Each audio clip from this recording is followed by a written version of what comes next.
జై శ్రీమన్నారాయణ.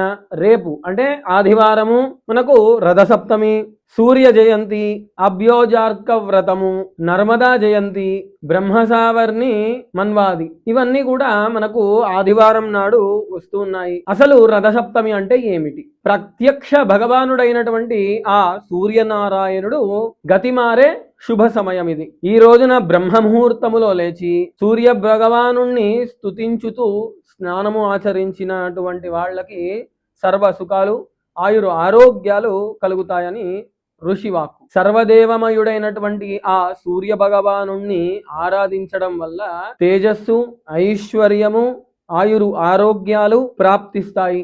ఈ రథసప్తమి నాడు స్నానము ఆచరించేటప్పుడు ఉదయము 7 జిల్లేడాకులు, రేగు ఆకులు తలపైన పెట్టుకొని స్నానం ఆచరించాలి అని చెప్పేసి మన ధర్మశాస్త్రాలు చెప్తున్నాయి. ఆ సూర్య భగవాను విధి విధానముగా ఆరాధించి గోమయముతో చేసినటువంటి పిడకల మంటలో చేసినటువంటి పాయసాన్ని చిక్కుడాకులలో నివేదించాలి. సూర్యగ్రహణ తుల్యాతు శుక్లమాగస్య సప్తమి అంటే సూర్యగ్రహణముతో సమానమైనటువంటి ఈ యొక్క రథసప్తమి నాడు స్నానము, దానము, జపము ఇవన్నీ కూడా అత్యంత వైభవోపేతమైనటువంటివి. ఈ యొక్క రథసప్తమి నాడు గుమ్మడికాయని దానము ఇవ్వడము చాలా శ్రేష్టం. సాక్షాత్తు పరమేశ్వరుని నుండి నర్మదాదేవి ఆవిర్భవించింది.